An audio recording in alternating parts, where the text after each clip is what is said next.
Welcome to the Pink Ribbon Roller Coaster. We're glad you're joining us today. We are back with our friend Traci Owen, and she is going to talk to us today about the urovulva-vaginal health. As I told you guys last time, she is a certified sexual health therapist and oncology nurse, and she is an amazing woman, and I am so grateful for her to come back and just continue to educate us on, our urovulva-vaginal health. So, Traci, tell us what we need to know. Sarah, just as you said that, I'm sitting here thinking, did you ever in your brain think that you would be sitting having a podcast about urovulva-vaginal health? No, I really didn't. No, I didn't know that that was even a term. I know them all broken down, but I didn't realize that was a thing. So, so I know we've talked before. For those of you I've met, we're clearly already friends, but you guys know how much I love to talk about this topic because it truly has tremendous impact in a female body. Oftentimes, we do not talk about the impact of menopause, right? Menopause, whether it comes surgically, mine came 21 years ago surgically, like I'm 36 and suddenly we're done. And no one really gives us a lot of warning about what that might mean. Whether that comes chemically because I'm getting a Faslodex shot or I'm getting endocrine therapy or, those many chemical things that we do to treat various cancers can put us into a chemical menopause, or whether that comes naturally. It all has the same impact in a female body. The thing that women who have surgery or are put into a chemical menopause, it's a little bit rougher ride, right? Because most women going into a natural menopause have about a 3 to 7 year transition period. There's even discussion now about the, more of the 5 to 10 year transition period to menopause. So we get a little bit more gradual drop in that estrogen, progesterone, and testosterone versus the hard drop we get chemically and surgically. What I think we do a poor job doing is helping women understand how they can take care of this body part. So we're talking about the pelvis, everybody, and I don't want anyone to be offended because I'm going to use all the words today. Okay, this is our body. These are parts. If you are a vulva owner that you own, or they have been removed from you, but you owned them at some time. So stay with me on the parts. For those of you on podcast only, I am going to have a vulva puppet that I use for my discussions, and I'm going to let that be the driver to go see the video for you. So when I talk about urovulva-vaginal health, this is the why. When our bodies lose that estrogen is the feeder for a lot of our genitalia, pelvic floor, and urethral health, where we urinate from. So when we lose that estrogen, all of those tissues will thin. They will kind of shrink in, and they will become less flexible. So from that, women can end up with recurrent urinary tract infections. They can end up with recurrent yeast or bacterial infections. They can have painful sex, or they may just have discomfort in their pelvis, like with sitting or walking, right? Because of all the muscles in the pelvis. So we really have changed the biodome of our pelvis. You know what I'm saying? When we go to menopause. And so, of course, many are hormone positive. So when they start talking to anyone about it, all they hear is, oh, well, you cannot do any kind of hormone. Well, there is a lot of evidence coming out pretty routinely currently that using a vaginal preparation of estrogen doesn't have the same systemic absorption as if we took a pill or wore a patch, right? So I encourage all women to have a discussion with their oncologist about their own safety for using a vaginal cream in the genitalia just for genital health. Okay. But a lot of docs still say no, and a lot of women say no. Okay, great. We're going to meet you where you are. And this is where I feel like the conversation falls off for women. You can't do estrogen, conversation ends. Mm-hmm. Right. But there are things we can do. So I am a big proponent for vulvar health, which is all of the outside. For those of you who are on video, just a little warning here of a picture. So this is my velvet puppet.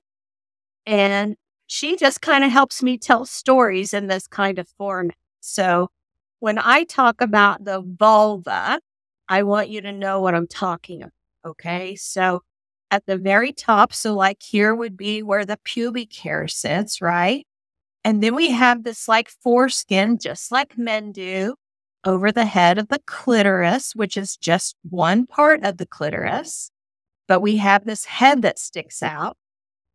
For some women, for some, it's more internal. But when we lose our hormone, this hood can thin and make this more sensitive. So we just need to be aware of that. Then we come down, and the little rose here is representing the urinary meatus, which is where we urinate from. All of the tissue around there is estrogen responsive. If you are using any kind of cream on the vulva, we ask that you avoid going right over the urinary meatus. You may need to get a mirror to see where yours is. I've chased these down for 36 years in women, and they're sometimes hard to find. So know where yours is, and then avoid putting any kind of cream that you use on the vulva. Avoid that, getting right on that spot. And then, of course, below the urinary meatus is the vagina. So all of this tissue becomes dry. It might look like itchiness for that woman. It might look like tenderness with wiping. It might look like discomfort with any kind of touch from jeans or underwear. Look at that skin. If you notice that skin is really white or shiny, different from other parts of the vulva, please see someone about that, right? Because that kind of gives us a sign. And a lot of women don't look at their vulva. Know this. So that's important. I have two creams that I like for vulvar dryness. One is called Membracin cream. You can get that online.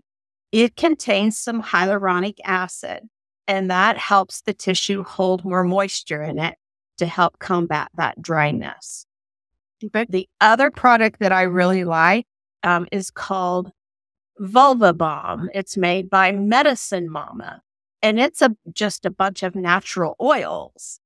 So that can be put onto the vulva. And I think every woman should probably apply some after every bath or shower if she is postmenopausal. Okay. Is that different than a vaginal moisturizer? Or It just goes on the outside part. So basically all of this area and the labia get a little bit of vulva balm after a bath or a shower, just for oils to hydrate the skin. So even if you're not having a problem, you still should do that? I mean, I wouldn't say it's as important, but I don't think it's going to hurt a woman. A lot of women will start putting it on and go, I didn't even realize that I was feeling dry, because it happens so insidiously. Yeah. I didn't know if it could be like a preventative thing too. Yes. Keep it that way, right?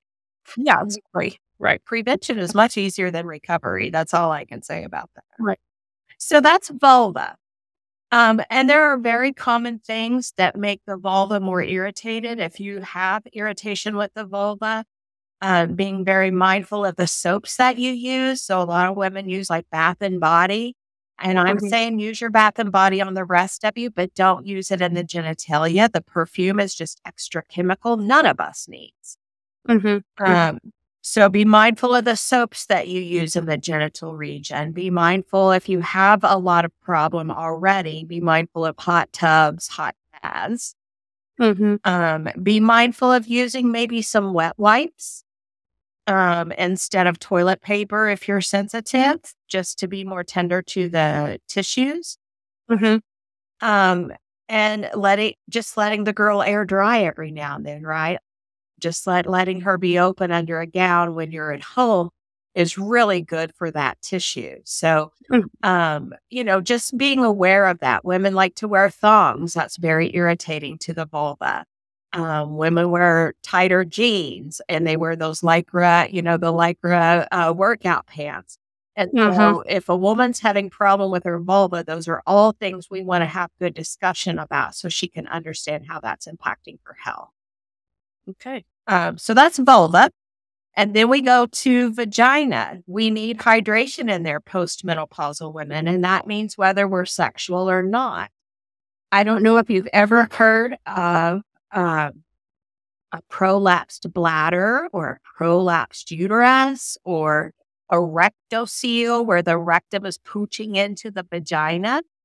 A lot of times this happens. It can happen with pregnancy. It can happen with heavy weight gain, but it also commonly happens to older women as the pelvic floor is not as strong to hold things where they belong and as the tissues are drier and kind of shrinking. And so, theory, don't have a lick of research because I don't know if anyone's researched it, but morning picture. If you look at a natural vagina in a woman, this bladder is sitting right next to it on one side, of course, the uterus on top, and the colon right next to it. So to keep those body parts where they belong, we need to maintain good health in our vagina. And keeping good hydration is a way to do that. So one of my favorite products, if we're not going to do estrogen, a non-hormonal way, I like products that contain the hyaluronic acid. Hyaluronic acid is absorbed at the cellular level, and it helps the cell hold more moisture, thereby making the cell stronger and plumper. And if all the cells are stronger and plumper, that helps everything feel better down there. So my favorite product, personal, is Hyalogen. Hyalogyn.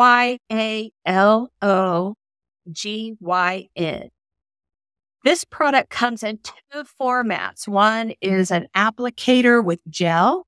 The other is a suppository. I think that's a personal preference. They both work equally. I think it's just comfort and preference for the woman. And I tell women if at least twice a week, if that doesn't make it better, or if sex is still not comfortable, if you're a sexually engaged woman, then go up to 3 times a week. And a lot of times women who are on the AI endocrine therapies need that third time every week just to maintain the hydration in the vagina. So I showed you Hyalogen. There are other products out there. Just look at them, be aware of them. Reverie is another good one. Gynotrof is another good one that we know. Replen's a good one? I'm not a lover of the Replens. Replens is not hyaluronic acid. Okay, gotcha. And Replens, to me, I have not used it, but just the women I have worked with talk about a lot of kind of a discharge from the Replens after some days. I kind of liken it to like the old kind of chapstick. Remember it? That just kind of, on your lips. Didn't really do anything beyond there. To me, that's kind of Replens. So that's actually my least favorite thing. Okay. I think there are better things for women out there. Okay. I think that's accessible, and I think they know their name. People know that name, and so it goes to, and it's probably definitely better than nothing. So, but I do think there are better products within, a decent price similarity for a woman to step up to. Okay. But the Hyalogen just is going to help with the health of the vagina. Some women, if they have a lot of pain or if they have a lot of urgency with urination or a lot of constipation, those things all impact sexual comfort as well. So managing, because they all live right there together, right? So what Mhm. happens to one really impacts the other. And a lot of women are surprised to know that their sexual pain in at least some portion is coming from chronic constipation because Mm. the colon is distended with the constipation, and that's pushing right into the vaginal wall. So Oh, that I didn't even causes think about that. Wow. pain Okay. for women as well. And of course, Okay. we don't talk about that, Yeah. So there's that. And then I think if women can just maintain that sense of health, if they're non-sexual, that will help their body quite a bit. If they're a sexual woman and they're having pain with that experience, I'm going to dig into that a little bit more. Like I want to understand where it happens and what they've been doing. But I do talk to women an awful lot about vaginal dilators and vibrators if they're having discomfort. You think about, and I know that makes some people clutch their air in when I talk about that. But there's very real benefit to vibration, whether it be through, a clinical type of dilator or whether it be from, more of a toy type scenario. Either way you go, you are helping that woman's body. Vibration is going to increase blood flow. Women's genitalia becomes erect, just like men's genitalia. But we're Mhm. postmenopausal and hormonally blocked. Some of those messages take a little bit longer to get where they're going, right? Mhm. Vibrator can help increase blood flow just by the physiology of the movement that it creates. Will draw more blood into the genitalia, which helps it respond like it's supposed to. Helps it be a little bit more sensitive to touch because it has more blood flow. Helps to relax the pelvic floor muscles that can get really tight if we've had pain with sex. Mhm. And can help the genital nerves that have gotten a little lazy from the hormone loss. So Okay. there's a lot of ways that we as women can help our menopausal bodies. But we have to be willing to ask some of the scary questions, and we have to have enough value for ourselves that we keep looking for the answers that we need. Yeah. They're not given to us. That's exactly right, which is why we have you here to help Why I'm educate here, us. because I'll talk about anything. Well, but it's great because you're, like, educating us on all the things that we know we're feeling, but we don't have a word Yeah. for it and understand all the implications maybe of the hormone, the lack of hormones, the therapies that we're on. So, just to recap for today, basically, we need to be taking care of the vulva through the balms, airing out. We also need to be taking care of our vagina through moisturizers, hyaluronic acid, possibly vibration. And as you were talking too, you were talking a lot about the pelvic floor. And I'm wondering too, we maybe should look into pelvic floor therapy too, because I know a lot And of I would ladies. love that to be something we talk more about, like that be one of our focus is Okay. pelvic floor, because I think we really misunderstand it. Yeah, Other absolutely. thing, when I talk about the vibration dilation with women, we don't start there because women are pretty dissociated from their body, right?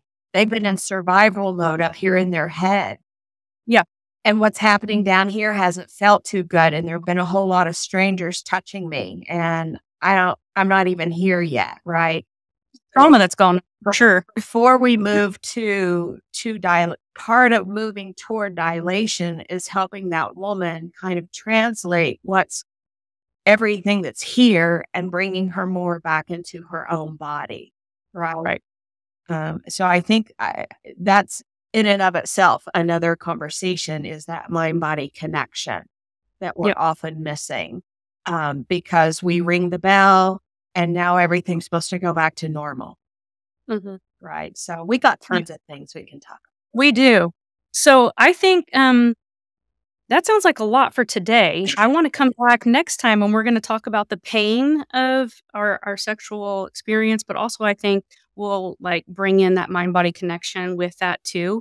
So if anyone wants to reach out to you, how can they reach you? You can send me an email anytime. I'm at Traci, Traci,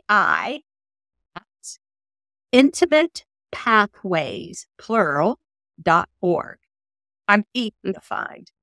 Yeah. And you were willing and you're always so kind. You are.